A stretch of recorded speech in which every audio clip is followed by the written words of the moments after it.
પોષણ લીલા છે, ભગવાનનો ડાબો સાથળ છે. તેમાં 3 પ્રકરણો અને 19 અધ્યાયો આવેલા છે.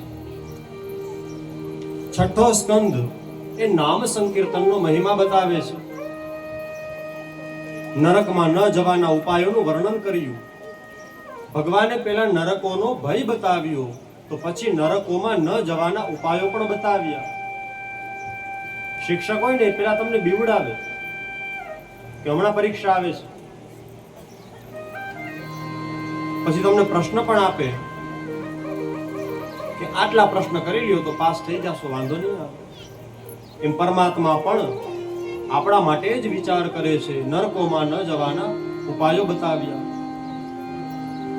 નામનો મહિમા છે ભાઈ. રામે ઘણાને તાર્યા, પણ રામના નામે અનેકોને તાર્યા. રામે પથ્થર પધરાવ્યો તો એ ડૂબી ગયો, પણ રામનું નામ લખી અને પથ્થર પધરાવ્યો તો સેતુનું નિર્માણ થઈ ગયું. જનાબાઈના છાણા છે, એના છાણા ચોરાઈ ગયા તો કહે છે કે મારા છાણા ચોરાઈ ગયા છે. ભાઈ તમે કામ કરો, તમારી બહેનના છાણા લઈ આવો. બેન તું કેસ તારી વાત સાચી, પણ છાણા તો બધાને એક સરખા હોય. કેમ ખબર પડે? ભૂલમાં બીજાનું આવી જાય તો? અનિતિનો રૂપિયો ના આવવો જોઈએ, અનિતિનું છાણું પણ ના આવવું જોઈએ. કહે છે કે ચિંતા ન કરો ભાઈ, જે છાણું ઉપાડી અને કાન પાસે રાખશો, જેમાં વિઠ્ઠલ વિઠ્ઠલ શબ્દ સંભળાય એ જ છાણું આપણું, બીજા બધા બીજાના. તેઓ ગયા છે પ્રત્યેક ઘરે, જેવું છાણું રાખે કાન પાસે, વિઠ્ઠલ સંભળાય એટલે છાણું અલગ રાખે, જેમાં ન સંભળાય એ પાછા આપી દે.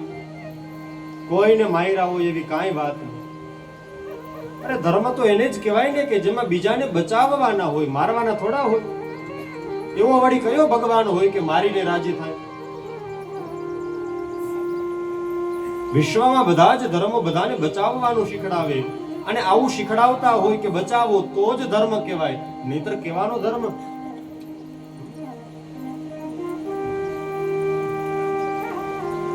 માટે ભગવાન રામના નામથી સેતુનું નિર્માણ થયું.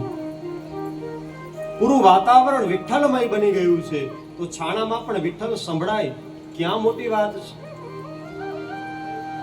સામાન્ય રીતે આપણે એસી ચાલુ કરીએ છીએ રૂમમાં, તો આખું રૂમ, પછી તે આપણો પલંગ હોય કે આપણે હોય કે આપણી પાણીની બોટલ હોય, બધું એકદમ ઠંડુ થઈ જાય. જો એ આખું વાતાવરણ ઠંડુ કરી દઈએ તો ભગવાનનું નામ છે એમાં પણ એવી તાકાત છે કે આજુબાજુના સંપૂર્ણ વાતાવરણને રામમય બનાવી દે, કૃષ્ણમય બનાવી દે. દ્રૌપદીએ ભરી સભામાં ભગવાનના નામને પોકાર કર્યો. કોઈ મદદ કરવા ના આવ્યું. જ્યાં પતિ પણ ગુલામ બની ગયા હતા. વિશ્વના સૌથી મોટા યોદ્ધા છે.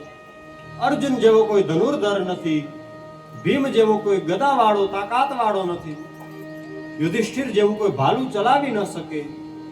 પણ આજે 5 પતિઓ દાસ બની ગયા છે. કોઈ મદદ કરવા ના આવ્યું. ત્યારે નાથનો પોકાર કર્યો. એ આવ્યા છે મદદ કરવા માટે. નામનો મહિમા છે ભાઈ. ઉત્તરાએ પણ જ્યારે ભગવાનને યાદ કર્યા તો ભગવાને ગર્ભમાં આવી એના બાળકની રક્ષા કરી. છઠ્ઠો સ્કંદ એ નામ સંકીર્તનનો મહિમા છે. એમાં પહેલું જ ઉદાહરણ બતાવ્યું. એક અજામિલ નામનો પાપી રહેતો હતો. નાનો હતો ત્યારથી જ માતા પિતા ગુમાવી દીધા હતા. માટે ખરાબ લોકોની સંગમાં તે મોટો થયો હતો. અરે સાવ નાનો હતો અને પિતા હયાત હતા ત્યારે પણ તે પાપી હતો. એક સમયે પિતાએ તેને યજ્ઞના લાકડાઓ ભેગા કરવા માટે જંગલમાં મોકલ્યા. કોઈ શૂદ્રને કોઈની સાથે કામ ક્રીડા કરતા જોયા તો આને પણ મનમાં વિકાર આવ્યો. કોઈ ગણિકા સાથે લગ્ન કરે છે. જીવનમાં ક્યારેય મંદિરે ગયો નથી, ક્યારેય રામાયણ કે ભાગવતનું વાંચન કર્યું નથી, ક્યારેય ગરીબને મદદ કરી નથી, શિવાલયોમાં દેવાલયોમાં મસ્તક નમાવ્યા નથી, હૃદયથી ભગવાનને પ્રણામ કર્યો નથી. સમય ગયો છે, કોઈ કુલટા સાથે એના લગ્ન થયા. હતો તો પાપી, પરંતુ કદાચ કોઈ પૂર્વના એવા કર્મ હશે, એના આંગણે સાધુઓ ભોજન કરવા આવ્યા. ત્યારે આ અજામિલ ઘરે ન હતો, ત્યારે તેની પત્ની ઘરે હતી. બપોરનો સમય, આપણે ત્યાં પણ કોઈ અતિથિ આવે બપોરના ટાઈમે તો આપણે કહીએ ને જમીને જાજો. ઓચિંતા ના આવ્યા હોય તોય કહીએ આપણે જમીને જાજો, વાર નહીં લાગે, હમણાં બની જશે. ચાનો ટાઈમ થાય તો આપણે ચા આપીએ. કેમ તો કે આપણે વ્યવહાર કરવો જ જોઈએ, જરૂરી છે. સાધુઓને પણ કહ્યું છે તેણે કે બાપજી બપોરનો સમય છે, ભોજન કરીને જાઓ. ઠીક છે દેવી, અમે ભોજન કરશું. સાધુઓને ઘરમાં બેસાડ્યા, પ્રેમપૂર્વક સાધુઓને ભોજન કરાવ્યું. તમે સાધુઓને, બ્રાહ્મણોને, બેનું દીકરીઓને ભોજન કરાવો, પણ ભોજનના અંતે દક્ષિણા ના આપો તો તે ભોજન વધે નહીં. માટે દક્ષિણા આપવી પડે ભોજનના અંતે, તો તે ભોજન સંપૂર્ણ ફળ પ્રાપ્ત કરાવે છે. એટલા માટે દક્ષિણા આપવી જરૂરી છે. ભલે રૂપિયાનો જ સિક્કો હોય પણ આપવી જોઈએ. સાધુએ કહ્યું કે દેવી હવે અમને દક્ષિણા આપો. ત્યારે તે કહે છે કે મહારાજ, ઘરમાં બીજું કાંઈ તો છે નહીં, તો હું દક્ષિણા કઈ રીતે આપું? અરે કાંઈ વાંધો નહીં, એવું થોડું છે કે રૂપિયા આપો એ જ દક્ષિણા કહેવાય. હું જે કહું એ તમે મને વચન આપો. ઠીક છે, તમે કહો. તારે ત્યાં જેટલા પણ દીકરા થાય એમાંના એક દીકરાનું નામ નારાયણ રાખજે. જી મહારાજ, જેવી આજ્ઞા. સાધુ તો અલખ નિરંજન કરી નીકળી ગયા. પોતાના રસ્તે માર્ગમાં હરિને ગોતવા નીકળી ગયા. સમય ગયો છે. અજામિલને ત્યાં 10 પુત્રોએ જન્મ લીધો. પ્રત્યેક વર્ષે પુત્રના જન્મ થયા. 10મા દીકરાનું નામ નારાયણ પાડવામાં આવ્યું. મોટી ઉંમર થઈ, 88 વર્ષની ઉંમર થઈ ગઈ છે. હવે જેણે કોઈ દી ભગવાનનું નામ લીધું ન હોય એને ઉકલે? કોઈ દી ઉકલે? મોટી ઉંમરના હોય અને ભણેલા ન હોય, આપણે એમ કે બાપા ઇંગ્લિશ બોલો તો કેવી રીતે બોલે? કોઈ દી બોલ્યા જ નથી તો એને થોડું આવડે? સ્વાભાવિક છે ને કે ન આવડે? તો આ પાપીએ કોઈ દી ભગવાનનું નામ લીધું જ નથી તો આને થોડું લેતા આવડે? પણ છેલ્લી ઘડીએ પડ્યો તો કઈક વિચાર આવ્યો.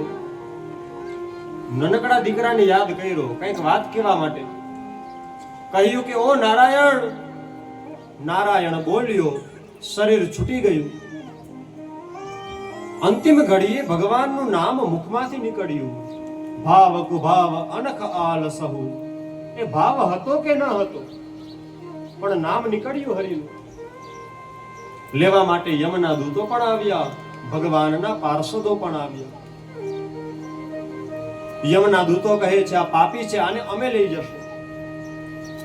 ભગવાનના પાર્ષદો કહે છે કે નહીં, આ ગમે તેવો પાપી હોય, અંતિમ ઘડીએ એને ભગવાનનું નામ લીધું છે, માટે આને ભગવાનના ધામમાં લઈ જશું. 5 અધ્યાય 5 પત્તામાં તેઓ ચર્ચા કરે છે, તેનું વર્ણન બતાવ્યું છે. 2 અધ્યાયોમાં તેનું વર્ણન છે. યમના દૂતોએ યમરાજા પાસે જઈને વાત કરી, પ્રભુ જો આવું જ થશે તો પાપીઓને આપણે સજા ક્યારે આપશું? જો બધા પાપીઓ ભગવાનના ધામમાં વયા જાય તો સજા ક્યારે આપશું? તરત જ ધર્મરાજા કહે છે એવી રીતે ભગવાન ન મળે, પરંતુ ભગવાન છે એ એવા કૃપાળુ છે કે જો અંતિમ સમયે ભગવાનનું નામ લેવામાં આવે તો ભગવાન કોઈ કર્મની ગણતરી કરતા નથી. પાપની પણ અલગ ગણતરી હોય, પુણ્યની પણ અલગ ગણતરી હોય. ભગવાન કોઈ ગણતરી કરતા નથી, સીધું એને પોતાનું ધામ અપાવી દેશે, પોતાનું ધામ પ્રદાન કરાવી દેશે. ગઈકાલે આપણે સાંભળ્યું હતું, સમયનો અભાવ હતો એટલે ચર્ચાને આપણે વિરામ કરી હતી, પણ આજે 2 મિનિટે વાત આપણે સમજીએ. આપણે ત્યાં પાપ અને પુણ્યની અલગ અલગ ગણતરી છે. કોઈ એમ વિચારે કે મારા 5 પાપ છે હું 10 પુણ્ય કરી લઉં એટલે 5 પાપ હોય એ પૂરા થઈ જાય, તેમ તો પેલા વેચાઈ જાય ને, અને 5 પુણ્ય વધે. વધારે પડતાના મગજમાં આવું હશે. 5 પાપ કર્યા હોય, 10 પુણ્ય કરું તો એમાંથી 5 ની બાદબાકી થઈ જાય એટલે પાપ ધોવાઈ જાય, તો વાહે વૈધા 5, તો એ 5 તો છે ને ભાઈ. આવું કેટલાય વિચારતા હશે, પણ નહીં. અહીંયા ગણતરી અલગ બતાવી છે. પાપ અને પુણ્યના બેયના ખાતાઓ અલગ અલગ છે. જેમ સેવિંગ અને ઓલું કરંટ એકાઉન્ટ અલગ અલગ હોય ને, એક કામ માટે, એક ઘર માટે, તો અહીંયા પણ બે અલગ અલગ ગણતરી બતાવી છે. જો તમે 5 પાપ કર્યા હશે તો તમારે 5 પાપ પણ ભોગવવા પડશે, અને તમે કદાચ 500 પુણ્ય કર્યા હોય તો પણ એની ગણતરી અલગ કરવામાં આવે છે. યુધિષ્ઠિર મહારાજ સ્વર્ગમાં પગ મૂકે છે, તરત જ વાત કરી, મારે પાંડવોને જોવા છે. બતાવ્યા તો પાંડવો નરકમાં હતા અને કૌરવો સ્વર્ગમાં હતા. ધર્મરાજથી રહેવાનું નહીં. પૂછ્યું કે હે દેવેન્દ્ર, આવું કેમ? મારા ભાઈઓ તો ધાર્મિક હતા અને ભગવાન મારી સાથે હતા. ત્યારે ઇન્દ્ર કહે છે કે ભલે પ્રભુ તમારી સાથે હતા, તમે ધાર્મિક હતા, પરંતુ તમે પણ થોડાક તો પાપ કર્યા જ હતા. હાવ દૂધના ધોયેલા નહોતા. થોડાક તો પાપો કર્યા હતા. ઓછું હોય ને એ પેલા હોય. ઘણી વાર એવું હોય ને કે આપણે જમવા બેસીએ, કે મહેમાન થઈને જમવા ગયા હોય, થાળીમાં આપ્યું હોય જમવાનું, અને જે ભાવે એવું ન હોય એ પેલા લઈ લે. પણ એ ભૂલ કહેવાય. ઓલા પાછા વધારે દેવા આવે. ભાવે એવું ન હોય છેલ્લે લેવા આવે. આવું ન શીખડાવાય મારા. એ છેલ્લે લગી રખાય એટલે ના ના છે હજી, તમે તમારે પછી આવો આગળ આગળ, એમ કરતા કરતા રખાય. તેજસભાઈ, તો જે થોડું હોય એ પેલા ભોગવવું પડે. માટે પાંડવોના થોડાક તો પાપ હતા જ, એટલા માટે તેઓને નરકમાં જવું પડ્યું. અને કૌરવો ગમે તેવા પાપી હતા, પણ દાન કરતા હતા, દેખાડો કરતા હતા. કાંઈક તો સત્કર્મ એને પણ કર્યું હતું, માટે ભલે 2-4 પણ પુણ્ય અવશ્ય હતા, એટલે તેઓને સ્વર્ગની પ્રાપ્તિ થઈ છે. માટે આપણે ત્યાં પાપ અને પુણ્યની અલગ ગણતરી છે. એટલે કોઈ કદાચ એવું વિચારતા હોય કે ગંગામાં સ્નાન કરી આવીએ, મહાકુંભમાં આપણે નાતા આવી, તો હવેથી આપણને પાપ લાગે નહીં, તો આવું કઈ વિચારવું નહીં. તમે ગંગામાં નાવા જાઓ, કુંભના મેળામાં નાવા જાઓ, એનાથી તમને પુણ્ય બહુ સારું મળે, બહુ જ પુણ્ય મળે. પણ પાપ કરો તો ભોગવવું તો પડે ભાઈ. તમે કોઈ વ્યક્તિને બહુ સારી રીતે રાખો છો, પણ બહુ સારો રાખ્યા પછી છેલ્લે એક ઝાપટ મારો તો ઓલો કઈ ચૂપ થોડો રહ્યો, ઓલો ચડાવે ને સામે. બસ આ જ રીતે જો આજે હું પુણ્ય કરું પણ પાછો કાલે પાપ કરીશ તો મારે ભોગવવા પડશે. હા, ગંગા તમારા બધા જ પાપ ધોઈ નાખે, પણ ક્યારે? હવેથી ને હું પાપ નહીં કરું. જો તમારો આવો દ્રઢ નિશ્ચય હોય તો હવે તમને એકેય પાપ ન લાગે. ગંગા તમારા સમસ્ત પાપોને ધોઈ નાખે, બધા જ પાપો ધોવાઈ જાય. નારાયણ નામ રાખ્યું હતું. દીકરાને બોલાવવા માટે અજામિલ નારાયણ બોલ્યો તો પણ એને વૈકુંઠ ધામ પ્રાપ્ત થયું છે. આપણે તો 7 દિવસ સુધી કથા સાંભળીએ છીએ. પરીક્ષિત મોક્ષ થાય તો એમાં કેટલાયના પિતૃઓનો પણ મોક્ષ થઈ જાય. અહીંયા તો જે બિરાજે છે તેના પિતૃઓનો મોક્ષ થાય જ છે, પણ જો હું શાંતિથી સાંભળું છું તો અવશ્ય મારા પિતૃ પણ રાજી થાય છે. હું કથાના મંડપમાં છું એવી મારા બાપાને ખબર પડે, એટલે કે આમાંથી ને બેઠેલા કોઈ પણ નહીં, તો બાપા રાજી થાય કે મારો દીકરો કથા સાંભળવા ગયો છે. ખબર પડે કે મારો દીકરો ક્યાંક દારૂ વેચાય છે ત્યાં ઊભો છે, તો બાપાને દુઃખ થાય. પણ ખબર પડે કે મારો દીકરો તો મંદિરે ગયો છે, એ કથાના મંડપમાં છે, તો હૃદયાથી એને રાજીપો થાય કે હાલો કંઈક સારું તો કરે છે. પછી આગળની કથાઓનું વર્ણન કરે છે. થોડી ટૂંકમાં આપણે બધી કથાઓનું દર્શન કરીશું. આ થોડુંક ધીરું કરી નાખો. આવો દિનેશભાઈ, આ પંખો ધીમો કરી નાખો, માઇકમાં અવાજ વધારે આવે છે.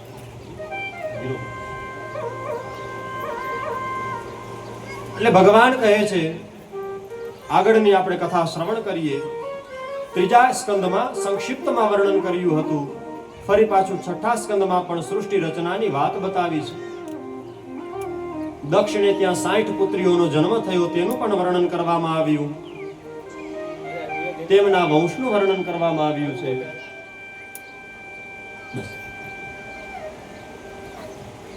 અદિતિ કશ્યપ સાથે પરણાવી અદિતિના સંતાન થયા. તે આદિત્ય કહેવાણા, એટલે કે દેવતાઓ કહેવાણા. દિતિના સંતાન થયા તે બધા દૈત્ય કહેવાણા, એટલે કે રાક્ષસ કહેવાણા. 8 પ્રકારના લગ્ન હોય, લગ્ન વિધિ હોય ને એ 8 પ્રકારની હોય. આપણે એક જ પરંપરા મુજબ એક જ જ્ઞાતિમાં લગ્ન કરીએ, બ્રાહ્મણને બોલાવી સંકલ્પપૂર્વક લગ્ન કરીએ તો તેને બ્રહ્મ વિધિના લગ્ન કહેવામાં આવે. બ્રાહ્મણ સંકલ્પ કરાવે તો બ્રહ્મ વિધિના વિવાહ કર્મ અહમ કરીશું. બ્રહ્માજીને જે પસંદ છે તે વિવાહ પદ્ધતિ, અને એમાંની સૌથી છેલ્લી 8મી અને જે સૌથી ક્રૂર પદ્ધતિ છે એને રાક્ષસ પદ્ધતિ કીધી છે. ભગવાન કહે છે કે વિસ્તારથી સૃષ્ટિનું વર્ણન સંભળાવવામાં આવ્યું. દૈત્યોની વાત કરી, દેવતાઓની વાત કરી. વિશ્વરૂપને ગુરુ બનાવી અને યજ્ઞ કરે છે. ઇન્દ્રને નારાયણ કવચની પ્રાપ્તિ થઈ. પછી બ્રહ્મ હત્યા લાગી હતી. ઇન્દ્રએ 4 ભાગમાં વહેંચી નાખી. પૃથ્વી, જળ, વૃક્ષ અને સ્ત્રી 4 ભાગોમાં બ્રહ્મ હત્યાની વહેંચણી કરી છે. વૃત્રાસુરની ઉત્પત્તિની વાત કરવામાં આવી. વૃત્રાસુરને મારવા માટે દધીચી ઋષિ પાસે જઈ તેના હાડકા વડે વજ્ર બનાવ્યું છે. એ વજ્ર દ્વારા વૃત્રાસુરને મારવામાં આવ્યું. વૃત્રાસુરે જે ચતુશ્લોકી ભાગવતનું ઉચ્ચારણ કર્યું છે એ અત્યંત સુંદર છે. તેમાંના 3જા શ્લોકમાં એમ કહ્યું છે કે જે કોઈ પણ વ્યક્તિ ભગવાનની ભક્તિ કરતો હોય તો તેને કેવી ભક્તિ કરવી જોઈએ? જેમ નવી પરણેલી સ્ત્રી, એનો પતિ વિદેશ ગયો હોય અને તે પોતાના નવા ઘરમાં માત્ર પતિની સાથે વધારે મમતા છે, કેમ તો હજી નવી વહુ છે. જેમ તે પતિની વાટ જુએ, જેમ તે પતિને યાદ કરે, એમ હે નાથ હું તમને યાદ કરું છું. આવી મહાન સ્તુતિ કરી છે. ઇન્દ્રએ વજ્ર તો ફેંક્યું, પણ એ વજ્રએ વૃત્રાસુરને મારતા પહેલા 1 વર્ષ સુધી એના મસ્તકની પ્રદક્ષિણા કરી છે. 1 વર્ષ સુધી પ્રદક્ષિણા થઈ. પછી તેનું મસ્તક છેદવામાં આવ્યું. 4 પ્રકારના પુત્રોનું વર્ણન કરવામાં આવ્યું. મરુદગણોની ઉત્પત્તિની વાત કરી. અસદવાસના, સદવાસના અને મિશ્ર વાસનાની વાત કરી. શિશુપાલને ઉત્તમ ગતિ જોઈ યુધિષ્ઠિર મહારાજે પ્રશ્ન કર્યા છે, એના જવાબ આપવામાં આવ્યા. હિરણ્યાક્ષ નામનો એક રાક્ષસ થયો, એની વાત બતાવી છે. હિરણ્યાક્ષ જ્યારે મરાયો ત્યારે તેનો ભાઈ, જેનું નામ છે હિરણ્યકશિપુ, એને વિચાર આવ્યો, હવે હું મારા ભાઈના મોતનો બદલો લઈશ. તે બદલો લેવા માટે થઈને તપ કરવા જાય છે. કેમ તો કે પહેલા હું તાકાત ભેગી કરું. રાક્ષસો પણ બુદ્ધિશાળી હોય, ચોર બુદ્ધિશાળી હોય, વધારે હોય ને. પોલીસ વાળા કરતા ચોરને વધારે ખબર હોય. ચોર હોય ને એ પોલીસ વાળા કરતા એ વંડિયું ઠેકવામાં માહિર હોય, એમાંય થાક લાગ્યો. પણ હંમેશા એક નિયમ છે કે ચોર ગમે તેવો માહિર હોય, એક ભૂલ તો અવશ્ય કરે જ છે. બુદ્ધિશાળી હોય પણ એક ભૂલ અવશ્ય કરે. એમ હિરણ્યકશિપુ તપ કરવા જાય છે. 36,000 વર્ષ તપ કર્યું. બ્રહ્માજી પાસે વરદાન માંગે છે. કેવું વરદાન? તો કે હું દિવસે ન મરું, રાત્રે ન મરું, સ્ત્રીથી ન મરું, પુરુષથી ન મરું, તમારા બનાવેલા કોઈ મનુષ્યથી ન મરું, પશુથી ન મરું, ઘરની બહાર ન મરું, ઘરની અંદર ન મરું.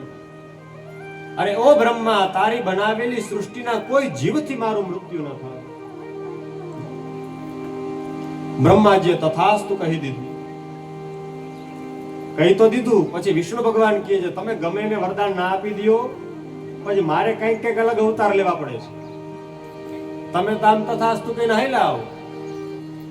ઘણી વાર નિર્ણય લેવાના હોય તો એમાં એક જણો એવો હોય કે હો થઈ જશે, પછી વાહેવારો કે એ હા નો પાડી દે ભાઈ, ઘણું કરવું પડે, એમ ન થાય.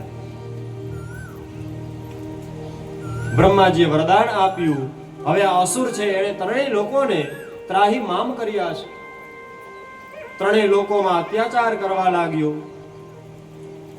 કયાધુ નામે એક પત્ની હતી, એનાથી એને 4 પુત્ર થયા. સંહલાદ, અનુહલાદ, હલાદ અને પ્રહલાદ. 4 દીકરાઓ થયા છે. પ્રહલાદનું નામ તો બધાએ સાંભળ્યું હોય, પણ બીજા પણ 3 ભાઈઓ હતા.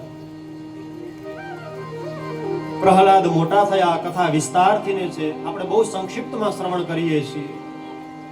પ્રહલાદ મોટા થયા, વિદ્યાભ્યાસ કરવા ગયા તો રાક્ષસના બાળકોને પણ કહે છે કે તમે ભગવાન નારાયણની સેવા કરો. અરે આ મારો પિતા કોઈ ભગવાન નથી, ભગવાન તો નારાયણ છે. અને કેમ ખબર પડી? તો કે માતાના ગર્ભમાં હતો ત્યારે નારદજી ભગવાનની કથા કહે છે. મને એ રીતે ખબર પડી, ભગવાન તો નારાયણ છે. સંડામર્ક એને અનેક પ્રકારની વિદ્યાઓ અપાવે છે. પરંતુ એક સમયે હિરણ્યકશિપુએ બોલાવ્યો, બેટા આવ, તું ગુરુજી પાસે શું ભણ્યો છે? તો તે કહે છે શ્રવણમ કીર્તનમ વિષ્ણુ સ્મરણમ પાદ સેવનમ. શ્રવણમ કીર્તનમ વિષ્ણુ સ્મરણમ પાદ સેવનમ. અર્ચનમ વંદનમ દાસ્યમ સખ્યમાત્મનિવેદનમ. અર્ચનમ વંદનમ દાસ્યમ સખ્યમાત્મનિવેદનમ. શ્રી રામ જય જય